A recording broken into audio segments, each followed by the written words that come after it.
Hey everyone, it's Passion23 Affliction, and today I want to talk about some of the new technology that we found for Manaforged arrows that's made it substantially stronger and substantially tankier. Now, today I want to go over quite a lot. I want to talk about a bunch of tree changes that we can make and a bunch of new tech that you can add at any points that you want into this build. This video is going to be focused around how to min-max your setup before swapping Righteous Providence. But all of the technology in the tree that we're going to be talking about today can also be applied to people that have already swapped over to Righteous Providence. But the rest of the video is going to be focused on how to make your build a lot better. As I've had a lot of people ask me, Allie, I've spent 25-30 dev on putting the budget setup together. How do I make it better? And that is what I intend to talk about today. So first off, I want to mention that a lot of the important info here is going to be in the notes section as well. Some of this has been updated. Some of this I've left alone as it was before, just as a reminder for some of the pieces of gear. But the important things have been added to the notes section in terms of what you can do to make this build a little bit better. So first, let's talk about the technology.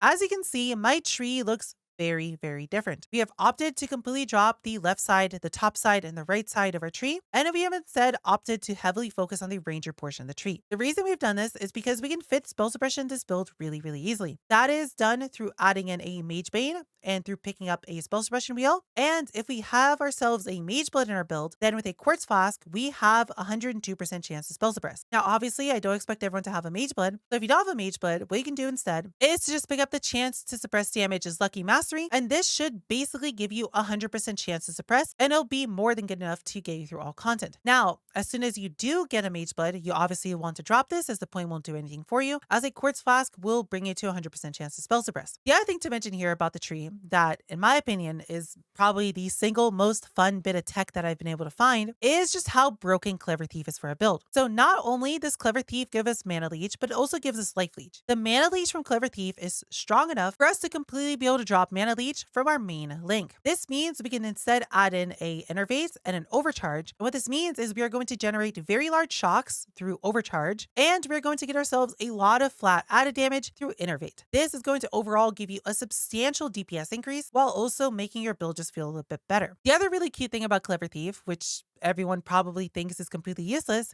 is the Life Leech. Now you might be asking yourself, Allie, why is Life Leech useful in a build that has 9 life? Well, I want to show you the strength of blood tech that I've come up with in this build. So typically in a higher end Righteous Providence setup, you are going to need a lot of strength. And the reason for that being is Righteous Providence gives us 1% crit chance per point of strength or int, whichever one is lower. So you're going to need to get a lot of strength and a lot of intelligence to keep both of those stats very high. And typically what you do is you run a Lethal Pride in your setup to be able to get a lot of strength, as Lethal Pride makes every single tiny node within this giant circle also give 4 strength. As you can see, if I take this out, I go from 504 strength all the way down to 345. Now this can be made even better, as sometimes on some of the notables, you can get either 20 strength or 5% strength. But one thing that personally I think is very overlooked is if we get ourselves a Lethal Pride that is specifically Warriors under Calm, it turns all of the keystones within range into Strength of Blood. And what Strength of Blood does is it makes it so non-instant Life Leech just doesn't work. But we don't care about that. We never cared about a Life Leech in general. We have 9 life, and that Leech was never relevant. But the upside here is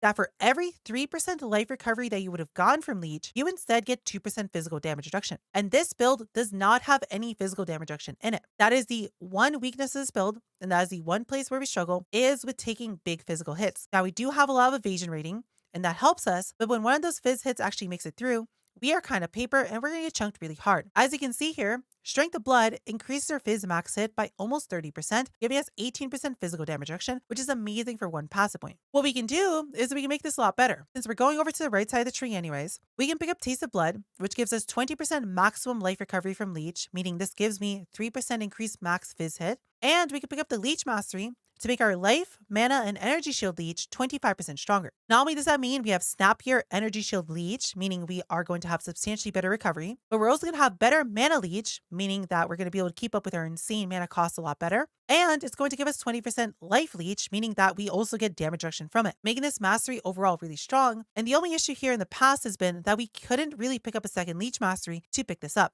as we didn't really path near any other Leech Masteries. Typically, we were just picking up Light Eater, and this is where we're picking up our 10% instant Leech mastery. But now that we're pathing over here, and since we have 2 Leech masteries right next to each other, it's just a no-brainer to pick both of them up. The other really powerful technology about going over to the right side of the tree is just the sheer amount of evasion rating we can pick up. We are going to want to get Void Barrier because it's going to give us an evasion and energy shield mastery. And in here, we can pick up the one that makes it so dexterity doesn't give us evasion rating, but instead every 5 intelligence gives us 1% evasion rating. This is substantially more evasion rating that you will get with dexterity, and because we're going to be at 20,000-30,000 evasion rating, and eventually we're going to be sitting upwards to 100,000 evasion rating in a more min-max setup, that means we can add in Ghost Dance to our build and give us another really cute defensive layer, able to give us a little bit of padding on any hits we take. Now, you can't see the effectiveness of Ghost Dance in Path to Building, but this should be somewhere around an effective 10 to 15% EHP increase. And it's going to feel really nice against big hits that don't immediately one-shot you, and it should make you feel overall a lot tankier. Now, the one thing to mention is that we are going to be losing a lot of intelligence from not pathing over here. And that's important because all of our intelligence is being turned into accuracy rating through Shaper's Touch. Well, nice thing is, on low intelligence levels like this, we just simply pick up Depth Perception, and Depth Perception completely takes care of all of our hit chance, and it makes it so we are 100% hit capped. And at the same time, we still get some decent nodes by picking up Mind Drinker for percent maximum mana, and Soul Thief for some extra energy shield, making the loss of all the mana and energy shield nodes over here not feel as bad. Now, the next thing I want to mention is the big circle that you haven't seen before. This is a Thread of Hope. What this does is, as you can see, has a bunch of different sizes to it that allow you to pick up any passive points within the ring. So in this case, we are using a very large ring, which is just big enough to hit Elemental Overload, as well as allowing us to pick up Insightfulness, which is a very large amount of energy shield, and we can pick up Heart and Soul, giving us a lot of energy shield and a lot of mana at the same time, making this a very efficient way of doing this. The reason we're not pathing up to this cluster jewel and picking up this cluster over there is because we need Utmost Intellect. There's no way for us to pick up Utmost Intellect while also pathing over here to get Elemental Overload at the same time. So instead, we're just going to be using a Thread of Hope to pick it up, and then we're just path over to pick up a second cluster jewel over here while being right next to Utmost Intellect. It's just way too much intelligence to not come over here and pick this up, and you're just losing way too much energy shield not going for all this. It's just way too point efficient, and you're going to need it later anyways with Righteous Providence, so we might as well just make our tree look something like this. Obviously, later on, once you're going to get Righteous Providence, you aren't going to need this anymore, meaning that you save yourself 3 passive points and you get yourself a jewel socket back. Next up, what I want to talk about is going to be the Lethal Bride itself and how to actually find one. So finding one of these is going to be very, very simple. All you have to do is just import yourself into Path of Building, and then you're simply going to click the Find Timeless Jewel button at the bottom of the tree. There's going to be a little bit of setup for this, but it's very simple. We are going to select a Lethal Pride as our jewel type. We are going to select Callum as our Conqueror, as we need specifically Callum. We're then going to select Conduit as our jewel socket, and then all we have to do is click Filter Nodes, so it only looks at the nodes that we already have selected. We are then going to swap the Fallback Weight mode to Combined DPS instead of full DPS, and then we're going to hit Generate. This, if we go over and look at the Fallback Nodes tab, is going to generate a bunch of different nodes that give us increased DPS in this build, which are already automatically weighted based on how much DPS each of those are going to actually give. And all we have to do is just hit search. As you can see, there's just a bunch of different jewels that are good for our build. Now, the ones at the top with the highest weighting, as you can see, this one has a 15% combined weighting, means it's going to be the biggest DPS increase for your build currently. And all you have to do to be able to get yourself one of these jewels is just hit copy trade URL. All of these numbers are going to be selected and they're going to be automatically added as a copy paste. And then you're simply just going to go over to trade, post this in trade. As you can see, it will show you all of the jewels for this. Now, there's a lot of options, and you don't need to get one of these at the top. If these are too expensive, just click copy next trade URL, and it's going to copy the next set down. And obviously these are going to be a little bit weaker, but if the ones at the top are a little bit too expensive, these should be substantially cheaper. And you can just keep doing this until you find a cheaper and cheaper and cheaper one. There's so many half decent jewels that you don't have to settle for ones at the top. And there are going to be quite a lot of options for you, but don't buy a timeless jewel that's more than maybe 2 or 3 div. Don't buy one of these for 74 div. That's just a waste of your money. Once you have that, make sure you pick up 1 Drink the Blood.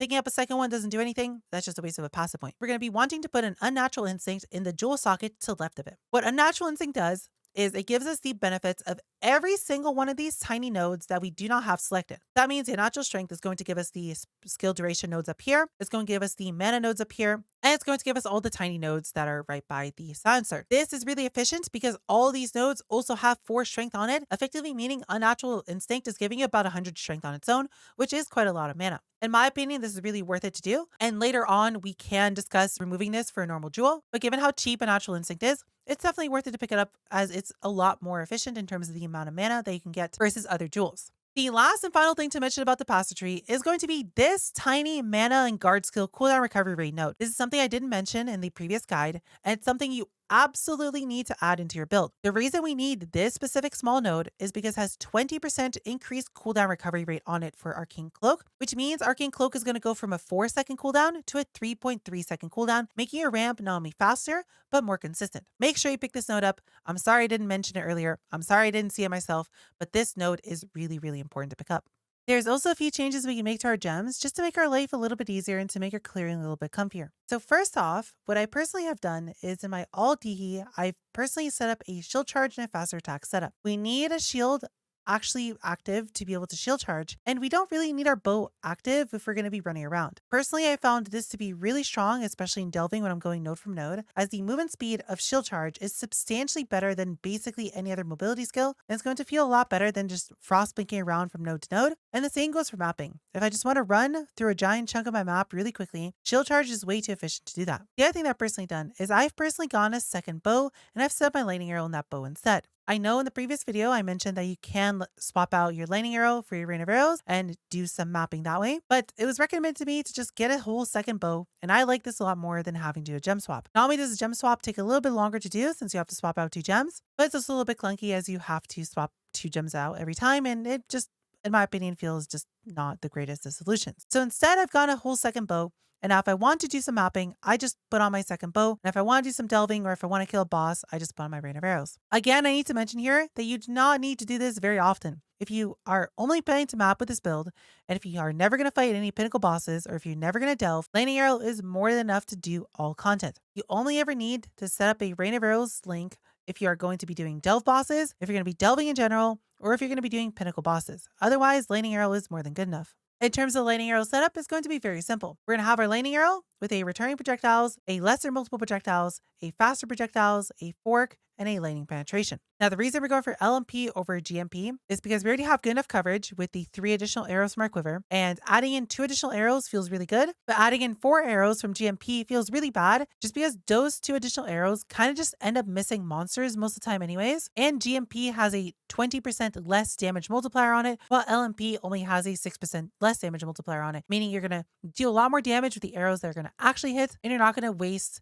damage on the main arrows with extra arrows that don't even do anything half the time. Now, personally, I've liked Fork a lot more than Pierce. This is something for you to test out and see which one you like more. See if you like Pierce a little bit more, see if you like Fork a little bit more, and if you mostly plan to map with this build and you don't really need to delve or you don't need to really do very difficult content, what you could do is just drop 3 passive points somewhere. You could either drop the Leech tech or you drop some ES and some mana somewhere and pick up yourself +2 Pierce.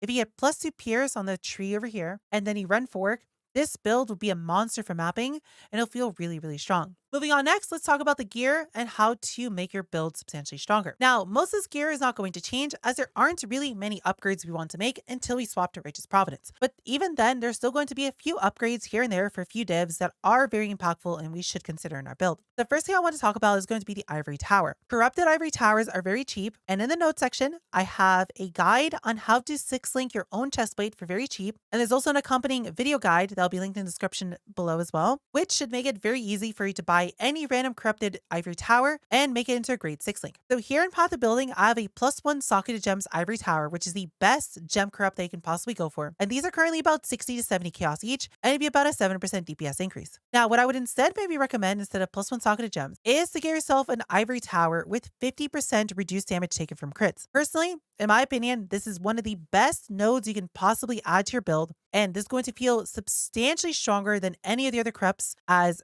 reduced damage taken from crits is an amazing defensive layer, and realistically, most of the deaths that you're probably having are due to monsters doing very large crits. But this effectively removes half the damage from all crits done to you, and if you play with this, you will just see just how much stronger this is in terms of being defensive. But if you don't want this, and if you just want damage, any of the plus gems that give you DPS are good as well, with +1 socketed gems being the highest DPS increase out of all of them. The other thing to mention is going to be our boots. Now, in the budget setup, we didn't craft any boots just because crafting any pair of boots is going to be more expensive than the budget setup itself. But now that we are moving on to min-maxing this build before we swap to Righteous Providence, we are going to look to make a crafted pair of boots with fractured chaos resistance. These are going to be very simple to craft and they're going to take you maybe an hour at most to finish. What we want to do is we want to go buy a pair of Sorcerer Boots as these are the best ES base, and we're going to want to get a pair with Fractured Chaos Res. Now you don't need 35% Fractured Chaos Res. You can look for 34, 33%, and those are going to be a lot cheaper. But ideally get 35% if you can. Then we are going to use Deafening Essences of Rage to guarantee a tier 1 strength roll, and we're going to be spamming those until we hit tier 1 intelligence. This should be about a 1 in 70 chance, and if Deafening Rage is too expensive, you could always go for Shrieking Rage instead. The reason we're doing this is to prepare these boots for Righteous Providence later on, as we are going to want to keep these boots for that setup, and these are going to be more than good enough to get us going,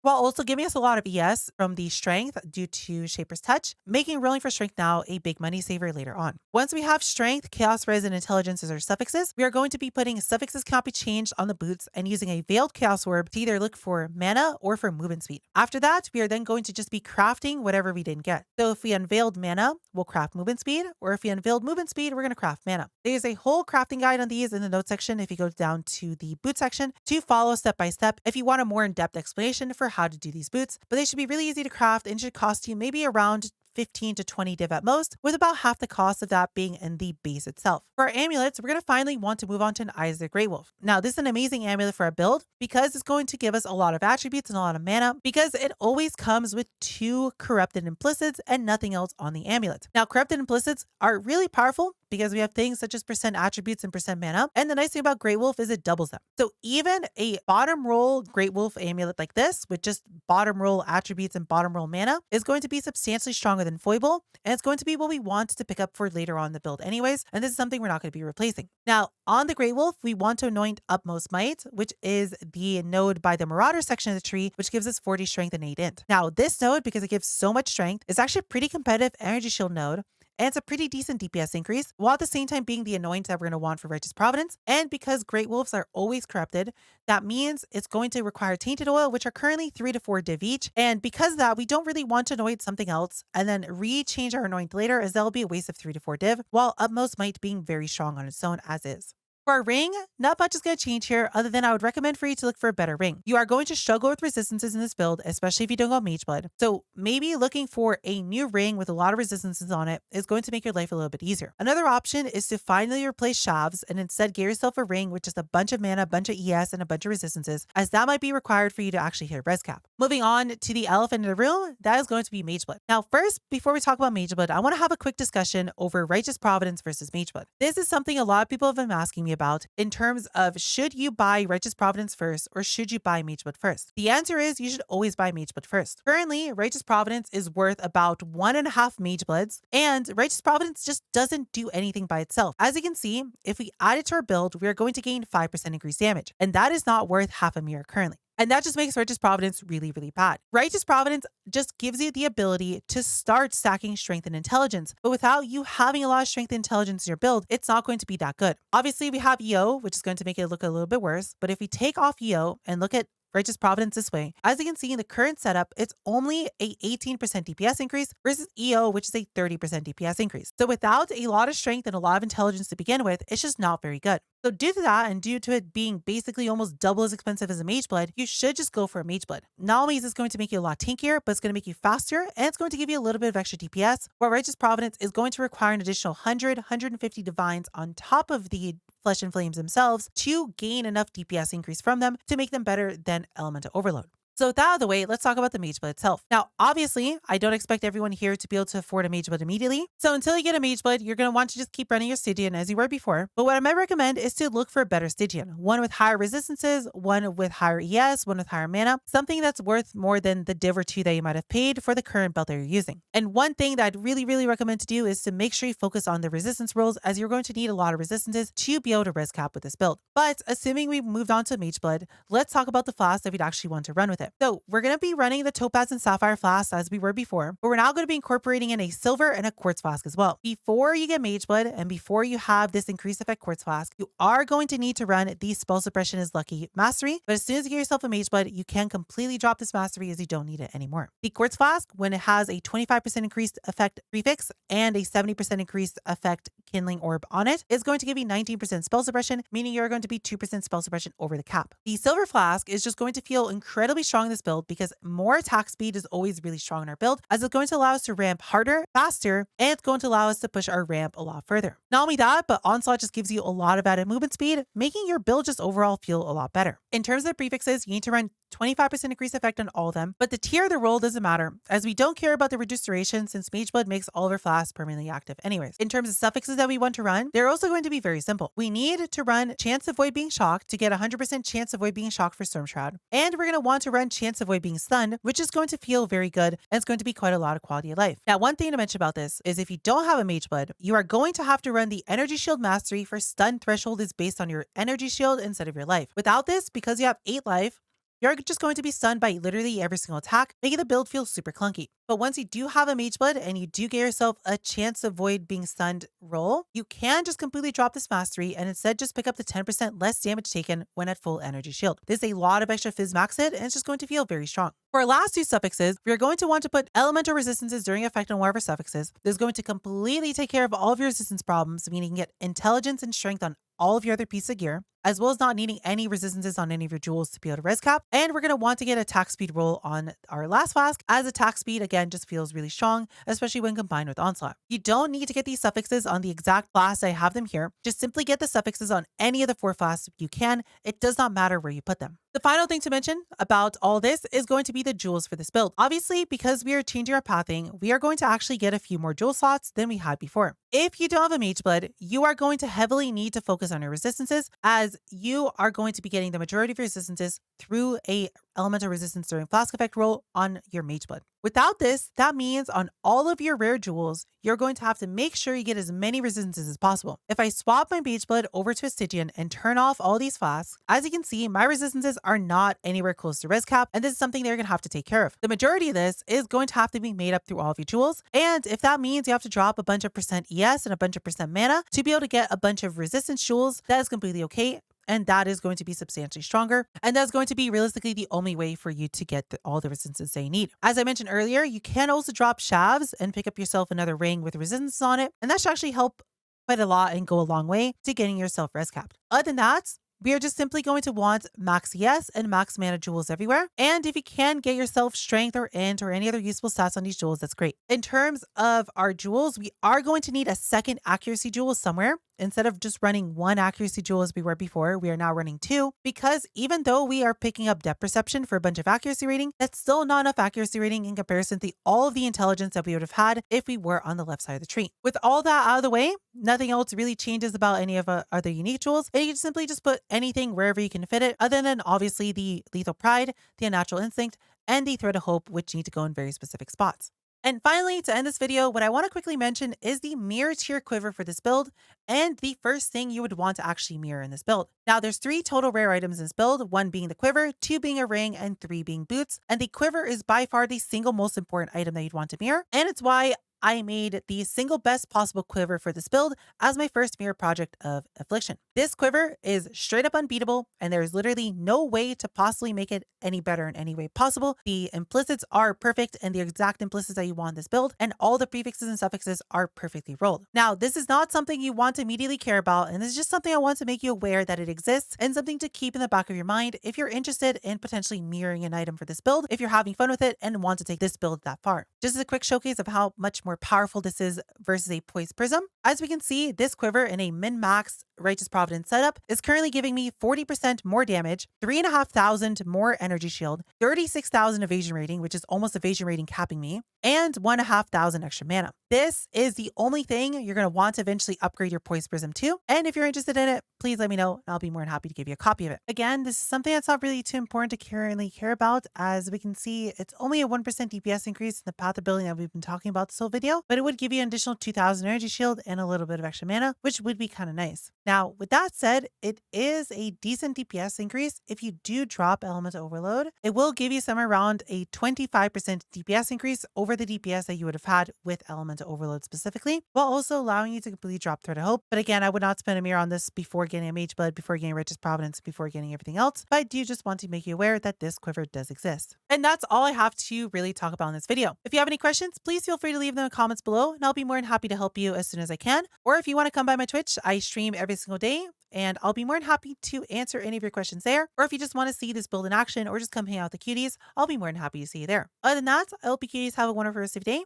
I'll see you cuties in the next video.